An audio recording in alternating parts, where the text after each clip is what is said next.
안녕하십니까. 오늘 금융 마이데이터 관련해서 발표를 맡은 이재원입니다. 여러분들 올 1일부터 금융분야의 마이데이터가 본격 시행이 됐습니다. 지금 6개월이 지났는데요. 이런 시점에서 그동안의 금융 마이데이터 추진 현황을 한번 점검해보고 마이데이터 서비스 업체들은 또 어떤 서비스를 제공하고 있는지 또 그간 제도 시행 과정에서 어떤 숙제를 가지고 있는지에 대해서 한번 되짚어볼 시기라고 생각이 합니다. 우선 금융 마이데이터 추진 경과 현황에서부터 말씀을 드리겠습니다.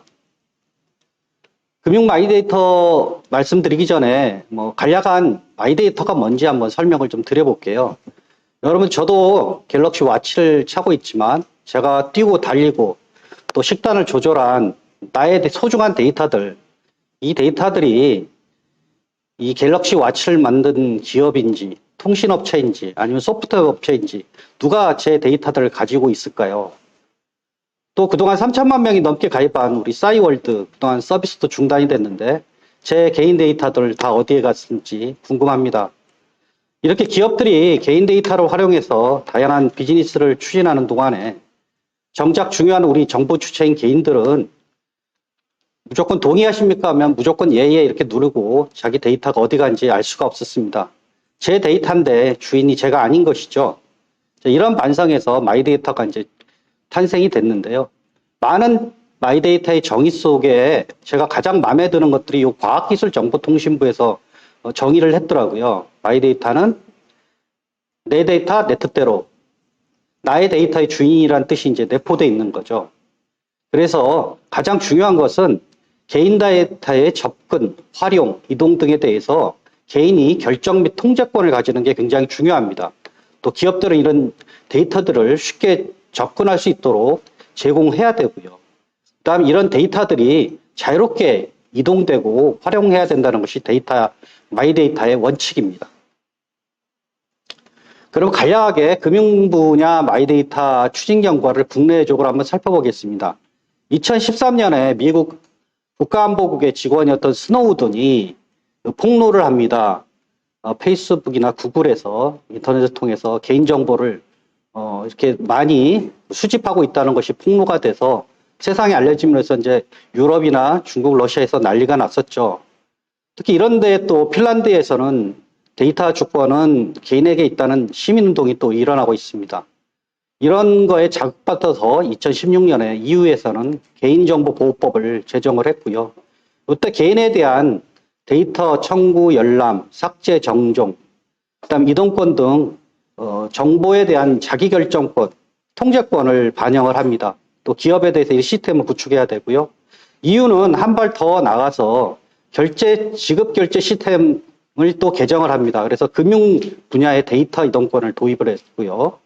저희 나라도 2020년 8월에 데이터 3법을 개정해서 제일 먼저 신용정보법에 신용정보 전선 요구권 도입과 마이데이터 사업 근거를 도입합니다. 그래서 1월 달에 금융 마이데이터가 시행이 되고 있습니다. 여러분 하나 꼭 말씀드리고 싶은 게 아까 제가 잠깐 언급했듯이 저희 나라의 금융 분야 마이데이터의 모델은 EU의 PSD2가 모델입니다. 제가 그림을 보고 설명을 드리면 과거에는 고객이 은행이나 여러 금융기관에 흩어져 자기 자산에 대한 정보들이 흩어져 있어서 한눈에 알 수가 없었습니다. 그런데 금융분야에 데이터 이동권을 도입을 해서 제가 원하면 AISP라는 핀테크 업자에게 정보를 제공하도록 법적으로 기반을 구축했습니다. 이게 바로 저희 나라가 도입하고 있는 마이데이터 모델인 것입니다. 자, 그럼 금융 마이데이터는 뭘까요? 그림을 보면서 좀 설명을 해보겠습니다. 기업이나 기관이 가지고 있는 보유 데이터를 저 개인이 필요하면 스마트폰으로 다운로드를 받을 수 있고 또 필요하면 제3자, 즉 마이데이터 사업자들한테 제공을 해서 건강관리나 재테크 관리에 활용할 수 있도록 하는 것들이 금융 마이데이터 개념입니다.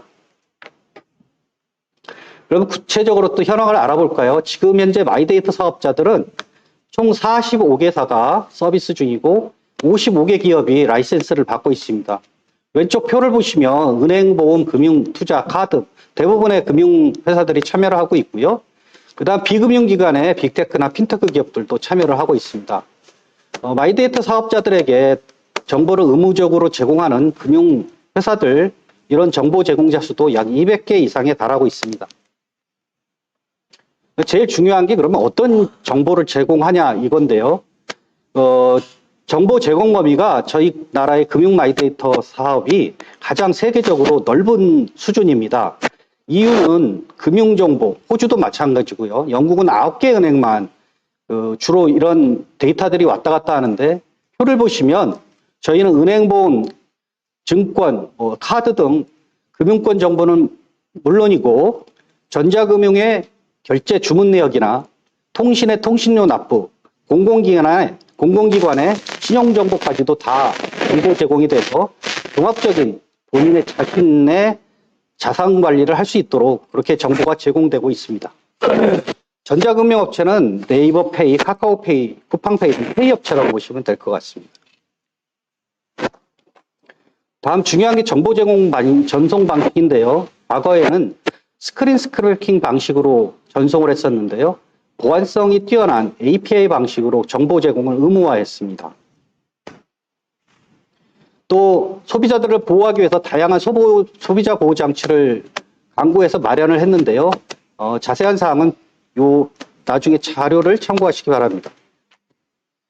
자, 본격적인 가입 현황을 알아보겠습니다.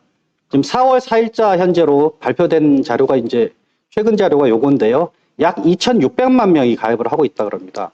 저희가 오픈뱅킹이 시행된 지 2년 만에 3천만 명인데 시행한 지 지금 3, 4개월 만에 2,600만 명, 엄청난 숫자가 가입이 돼 있습니다.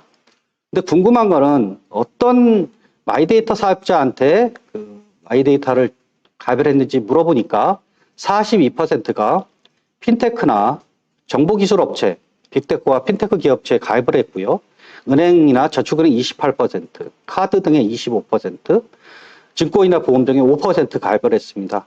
그래서 과거에는 금융정보, 개인자산 관리를 금융회사만 할 수 있었지만 지금은 핀테크 업체도 이제 할 수 있기 때문에 많은 고객들이 이제 핀테크 업체나 빅테크 업체를 많이 가입을 하고 있습니다. 그래서 새로운 경쟁 구도가 예상이 되고 있습니다.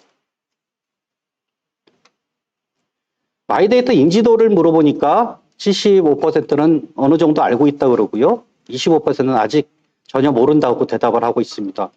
또 일부 업체에서 FGI 인터뷰를 했는데 반응들을 물어보니 통합제어가 되어서 편리했다. 또 처음에는 신기해서 썼지만 점차 사용 빈도가 떨어진다. 또 서비스가 크게 와닿지 않는다는 그런 반응들이 있었습니다. 그러면 저희 금융 마이데이터 도입으로 소비자들은 무엇이 좋아졌을까요? 제일 먼저 우선 개인 신용정보법상 신용정보에 대한 열람 청구, 삭제, 정정, 전송 요구, 프로파일 대응권 등 대의권 주권이 크게 향상이 됐습니다. 또한 금융이나 비금융의 신용정보 데이터를 통합 조회할 수 있고요. 씀씀이 분석, 동일 연령대 비교 등 합리적인 소비관리와 자산관리 서비스를 받을 수가 있습니다. 또한 비교 추천에 기반한 맞춤형 서비스를 받을 수 있고요. 빅데이터 알고리즘을 통한 금융자문 서비스도 고객들이 받을 수 있게 되었습니다. 기업은 어떨까요? 우선 고객에 대한 다양한 데이터를 통해서 고객을 더욱 잘 이해하고 이를 통해서 맞춤화된 정교한 상품과 서비스를 제공할 수 있게 되었습니다. 마이데이터 사업의 3대 사업 모델은 통합조회 자산관리 서비스, 비교 안내 및 추천 서비스, 맞춤형 자산 컨설팅입니다. 이와 더불어 대안신용평가, 또 다양한 부수 업무를 영위할 수 있겠습니다. 자, 다음으로는 마이데이터 사업자들의 서비스 모델. 아직까지는 수익 모델이 없기 때문에 제가 서비스 모델이라고 이름을 달았습니다. 한번 살펴보도록 하겠습니다. 우선 이 마이데이터 사업자들이 왜 마이데이터 사업을 하려 할까요? 제가 이제 금융회사와 테크회사로 좀 나눠서 살펴봤습니다. 예를 들어 은행의 예를 들면 그동안에는 은행 관련된 금융정보밖에 없었지만 카드라든지 보험, 증권 관련된 타금융 정보를 얻을 수가 있겠죠. 그러면 더욱 정확한 소득이나 자산을 알 수 있어서 정교한 자산관리 서비스가 가능합니다. 또한 아까 전자결제업체에 한 소비정보, 카드업체들 한 소비 패턴 정보들을 얻어서 일상금융 서비스를 제공할 수 있게 되고요. 이를 통해서 자사의 상품을 추천하고 데이터나 고객을 확보하는 그런 사업에 중요한 그런 이익을 얻을 수가 있습니다.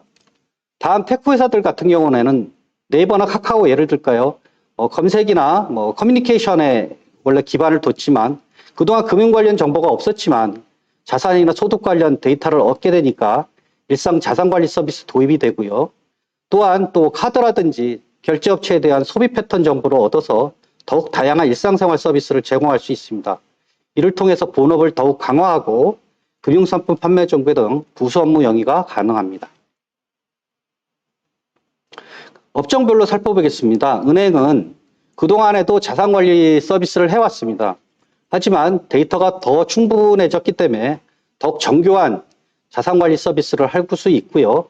또 여기에 은행별로 또 특화된 서비스를 또 제공할 수 있습니다. 또 이와 기반해서 최근 많이 얘기가 되고 있는 생활일접형 서비스를 확충을 해서 일상생활 플랫폼 비즈니스를 전개하는 것입니다. 특이한 은행 서비스들을 좀 보면요. 어떤 은행은 연말전사 컨설팅, 그다음에 맞춤 정보 혜택 이런 서비스를 주고 있고요. 어떤 은행 같은 경우는 배달 음식 줄이기, 편의점 사용 줄이기, 또는 새집 마련 시뮬레이션 이런 또 재미를 가미한 그런 서비스도 보내주고 있습니다. 또 다른 은행 같은 경우는 제휴사 구독 서비스를 조회하거나 가입할 수 있도록 하게 하고요. 재테크 고수들의 비법 또는 건강검진 데이터들을 이용해서 검진 조회도 해주고 있습니다. 금융회사 중에서 마이데이터 사업에 가장 잘할 수 있는 그런 회사는 카드 회사라고 생각이 듭니다. 결제 데이터 외에도 가맹점 정보도 또 가지고 있죠. 이런 정보에다가 다양한 금융, 비금융 정보를 얻기 때문에 이러한 강점을 무기로 해서 더욱 확대된 일상금융 플랫폼 비즈니스를 할 수 있을 거로 보여집니다. 특히 카드 같은 경우에는 가맹점 컨설팅이라든지 제가 서울에 사는데 제주도에서 많은 금액을 쓰면 결제 정보 알림을 준다든지 또 자기에 맞는 마이데이터 전용 카드를 발급하든지 다양한 그런 서비스를 추가할 수 있을 것으로 보여집니다. 향후 카드 업체는 데이터를 판매하는 사업에 적극적으로 참여할 것으로 보여집니다. 다음 보험 분야입니다. 보험회사는 특히 데이터 측면에서 굉장히 불리한 산업입니다. 1년에 저희가 입원이라든지 수술하지 않는 한 그 회사에 이렇게 연락하는 빈도가 낮기 때문에 굉장히 데이터 축적에서는 굉장히 한계가 있지만 특히 자동차라든지 헬스케어 등으로 미래 확장성에서는 다른 금융업종보다는 더욱 많은 장점이 있는 것 같습니다. 그래서 보험회사가 잘하고 있는 보장 설계를 고도화하고 또 소득에 맞는 보험 상품을 추천할 수가 있습니다. 이와 더불어 타부나 정보와 결합해서 상품을 개발하고 언더라이팅이나 요율도 개선할 수가 있습니다. 증권회사 같은 경우에도 그동안은 대출 등 여수신 정보가 없었는데 타 증권사 거래 내역이라든지 여러 업종들의 정보를 합해서 적합한 주식이나 채권 제안을 할 수 있습니다. 그동안에 또한 고액자산가 대상으로 자문을 했다 그러면 MZ세대나 주린이 등을 통해서 자산관리를 더욱 확대하는 그런 사업 기회를 얻을 수 있습니다. 다음 빅테크 기업들입니다. 네이버나 카카오 경우에는 그동안 보유하지 못했던 다양한 금융정보를 활용해서 통합금융 자산관리 서비스를 제공하게 됩니다. MZ세대들을 중심으로 소액 자산 보유자에게 특히 집중할 전략이고요. 초기에는 지금 굉장히 소극적이지만 향후 법규 보완 시 서비스가 본격화될 것으로 보여집니다. 토스 같은 경우는 지금 2,200만 회원을 가지고 있는데요. 토스도 마찬가지로 개인 자산 관리 서비스를 표와 같이 그림과 같이 보여주고 있습니다. 토스 앱으로만 금융생활 완결을 목표로 하는데요. 굉장히 UI UX가 깔끔하게 잘 정리되어 있습니다. 다음 핀테크 기업들의 서비스 모델입니다. 혁신적 금융기술에 앞서 있는 핀테크 기업들에게 마이데이터 사업은 커다란 성장 기회입니다. 금융 데이터를 확보를 통해서 고객 요구를 더 잘 이해하고 예측해서 더 다양한 상품과 서비스를 줄 것으로 보여집니다. 핀테크 기업들 예를 볼까요? 뱅크샐러드를 보면 금융 앱에다가 건강을 더해서 유전자 MBTI로 MZ세대를 공략을 하고 있고요. 보험앱 같은 경우는 보험에 특화된 기업인데 다양한 정보를 바탕으로서 AI 보장 분석을 비즈니스 모델로 하고 있습니다. 코쿤 같은 경우에도 최근 API 수요가 많기 때문에 이에 대한 중개 사업으로 수익 모델을 지금 타겟팅을 하고 있습니다. 자, 그러면 향후 금융산업은 어떻게 변화가 될까요? 마이데이터가 본격화되면은 업종 간의 경계가 사라지는 시대가 올 겁니다. 그래서 지금 앞서 말씀하신 대로 과거에는 금융회사끼리만 경쟁을 했다 그러면 지금 금융회사, 빅테크, 핀테크 기업 간의 경쟁으로 심화가 되고 있고요. 그동안은 금융산업은 무형의 산업이었지만 모바일 플랫폼을 통해서 유형의 플랫폼으로 전환이 또 됩니다. 또 세 번째는 플랫폼을 통해서 금융상품들을 비교하다 보니 금융회사들은 잘못하면 이제 제조만 또 담당하게 되고 플랫폼 회사들의 판매에 의존하는 그런 현상도 또 올 수가 있습니다. 마지막으로 자산관리가 대중화되는 시대가 옵니다. A와 결합한 맞춤형 자산관리 서비스가 더 광범위하게 확산이 될 것으로 보여집니다. 자, 마지막으로 금융 마이데이터의 과제와 발전 방향에 대해서 간략하게 보도록 하겠습니다. 우선 소비자 중심의 마이데이터 홍보 강화가 필요합니다. 현재까지 6개월을 보면 금융 마이데이터 사업이 소비자보다는 기업 중심의 사업 모델로서 많이 얘기가 되고 있습니다. 정작 우리 개인에 대한 데이터 주권, 데이터의 정정, 삭제, 프로파일링, 이동권에 대한 개인의 주권 확보 이런 측면에서 홍보가 더욱 필요합니다. 두 번째는 서비스 활성을 위해서 정보 제공 범위도 더욱 확대될 필요가 있습니다. 최근 그 카드 사회 같은 경우에는 지금 정보가 너무 있는데 취소 내역이 오지 않습니다. 그래서 좀 더 정확성을 위해서는 취소 내역이 넘어와야 되고요. 보험사의 경우에는 계약자, 피보험자 상위권 뭐 이런 것들이 더 구체화되어야 됩니다. 또한 전자결제업체는 지금 대분류만 되고 있는데 또 상세한 구매 내역이 넘어와야 마이데이터의 어떤 정교성이 높아질 것으로 보여집니다. 세 번째로는 사업 모델 고도화를 위한 다양한 전략 모색이 필요합니다. 우선 지금 현재 6개월 동안 시행을 했는데 그 데이터도 데이터지만 자기 전체 자산에 대해서 입력을 많이들 안 하는 그런 현상들이 보이고 있습니다. 그래서 기업들이 좀 적극적으로 정보 획득 노력을 해야 될 거고요. 또 서비스가 그나물의 그바이브라는 그런 평가들이 많이 있습니다. 그래서 다양한 서비스 발굴을 노력해야 될 것 같고요. 특히 메타버스나 블록체인 등 새로운 기술과 결합을 시도해서 그 서비스 차별화를 시도해야 될 것 같습니다. 또한 선도 서비스가 나올 수 있도록 정부에서는 정책적 지원을 좀 확대해야 될 거고요. 향후 의료나 교육 등으로도 메타 사업이 확대돼야 됩니다. 또 사업 발전을 위한 규제 완화가 필요합니다. 지금 일부 입법 미비로 인해서 금속법과 충돌된 그런 사항들이 있습니다. 그래서 보험회 같은 경우에는 인터넷 업체들이 보험 중개가 허용이 돼야 되고요. 특히 금융권에서 요구하는 대면 쪽에서 금융상품 허용도 검토가 돼야 될 것 같습니다. 마지막으로 마이데이터 사업 참여 요건에 대한 일부 검토가 또 필요합니다. 특히 API 시스템 구축 비용이 과다하기 때문에 여기에 대한 그런 해소 대책, 집중기관, 도입 등을 좀 검토할 필요가 있습니다. 아울러 또 다양한 소비자 보호 강화 장치가 더욱 확대돼야 될 것 같습니다. 결론을 말씀드리겠습니다. 금융 마이데이터 시행 6개월인데요. 제 나름대로 평가는 초기 안정화에 성공을 했지만 서비스가 그나물의 그밥, 그다음 과제들이 산적해 있습니다. 그래서 아직은 절반의 성공이라고 평가를 내리고 있고요. 대신 우리나라의 금융 마이데이터는 세계적으로 앞서 있는 수준입니다. 소비자들의 데이터 주권 강화를 기반으로 성공적 서비스 모델을 만들 경우에 해외를 선도할 수 있는 좋은 기회라고 생각합니다. 이를 위해서 민간이 모두 합심해서 발전 방향을 모색할 필요가 있다고 생각이 듭니다. 이상으로 제 발표를 마치겠습니다. 경청해 주셔서 감사합니다.